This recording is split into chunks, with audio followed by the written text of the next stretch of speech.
Ju përshëndes nga Sheq Marinza. Për të disa të herë vim të kjo shtëpi. Kjo është shtëpia e ushtarit të vrarë në masakrën e Peshkepis Arsen Gjini.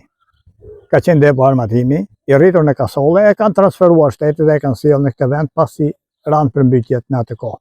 Shtëpinë e Llazar Gjinit, të atit që nuk ekziston, nuk ron të Arsen Gjinit. I vrarë në Peshkepi me datën 10 prill të vitit 1994. Ka qenë ushtar, i lënë pa fishek, në moshën më të mirë, në moshën e rinis, 18 vjeç, i pa martuar, i pa gëzuar. Dhe kur e puna, përveç se u la pa fishek, u la dhe pa drejtësi. Edhe sot e kësaj dite, nuk dihen autorët, nuk është mërë dhe kërkohet të mbyllet me çdo kush dosja. Përveç kësaj, është vrarë atje edhe oficeri Fatmir Shehu, në Peshkepi me 10 prill 1994. Jemi duke u përpjekur ditë natë për ta quar në kushtetuese vendimin e gjykatës së lartë të Sandër Simonit, të Ilir Pandës, të Sokol Binajt, të Sokol Sadushit, që kanë vendosur lenjen të mbyllur të dosjes së Peshkepis, të masakrës së Peshkepis. Me gjithë forcën e shpirtit kemi bërë thirrje dhe bëjmë thirrje vazhdimisht ndaj të gjithë juristëve, avokatëve, njerëzve që s'janë të shitur, që s'janë tradhtarë të këtij vendi, që nuk ecin për famë, po ecin për kom, për dinjitet, që nuk e shesin veten dhe as vendin, që të na ndihmojnë ta çojmë çështjen e Peshkepis, dosjen e masakrës së Peshkepis, dosjen Beleri në gjykatën kushtetuese. Vetëm 200 metra jashtë larg nga gjykata kushtetuese. Nga gjykata e lartë deri te gjykata kushtetuese distanca është vetëm 200 metra. Pse mos shkruaj jo? Ku janë juristët? Ku janë avukatët që fryhen natë ditë si gjela deti nëpër studio televizive? Ku është Romeo Kara? Ku është Kreshnik Spahiu? Spartak Ngjela? Janë prominentë juristë këta. Ku janë avukatët? Ku janë njerëzit? Pse nuk bëhet asgjë? Si është e mundur të lihet me një anë mirë se kaluan 32 vjet, po bëhen tani dhe do dalin pas sa ditës. Me datën 10 prill do bëjnë sikur jo dhem, për të marrë famë për vete, për të marrë lek për vete, ditën kur është bërë masakra, dhe pastaj do e harrojnë, siç e kanë harruar vit pas viti për 32 vjet, dhe po shkon 33 vjet.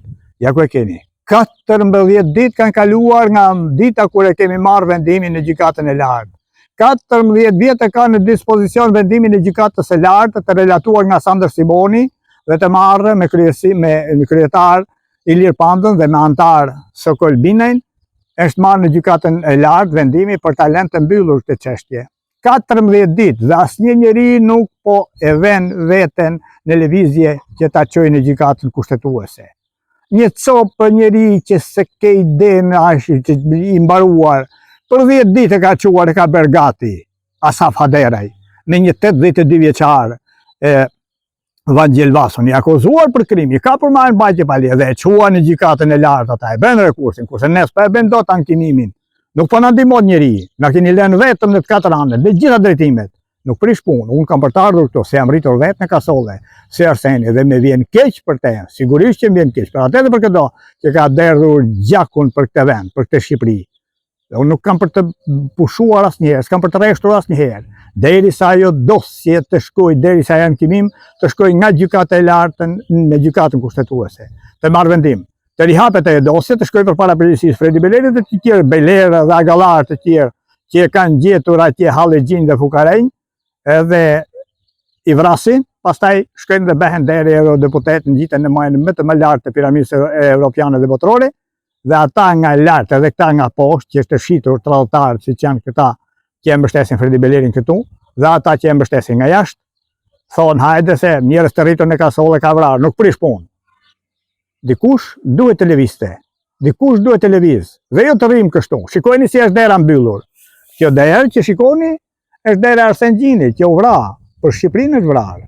Në 10 prill 1994, duhet të ishte me fëmijë sot, me nipa dhe me mbesa. Është varrosur 18 vjeç, pa i bërë mirë 18 vjeç, në lulin e rinis. Ja ku keni derën të mbyllur. Shikoni dhe shkoni dhe mbyllni dosjen. Pastaj kur mbyll dosja dhe vritet gjyqtari, thonë gjyqtari Asfrit Kalaja për shembull, në rastin ton, thonë ta bëjmë dëshmor ta dhe pse? Sepse keni lënë të mbyllur këtë dosje. Kjo dosje ose dosje të tjera si kjo nuk duhen lënë të mbyllura. Se janë mbyllur dy herë, shikojeni, duhet kishte nipa, duhet kishte mbesa, duhet kishte gjem, duhet kishte vajza këtu. Dhe jo ti e vrarë i 18 vjeç dhe me lehtësinë më të madhe qoftë Arben Kraja, qoftë Ilir Panda, qoftë Sokol Sadushi, qoftë Sokol Binaj, qoftë ky Sandër Simoni thonë të mbyllë dosja.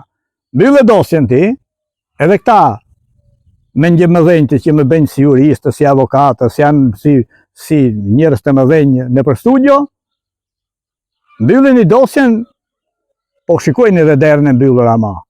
Si nuk të mbani? Si mund të mbani? Si duron shqiptari, si duron Shqipëria? Ja ku e keni derën e mbyllur, edhe dosjen të mbyllur, nuk bëjnë bashkë.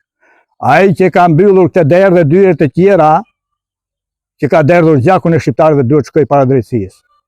Duhet kishte shkuar, milon habitëm se si rrini akoma. Duhet kishte shkuar dhe duhet të shkoj. Asnjë njeri nuk duhet të guxojë se atje janë lidhje të thella.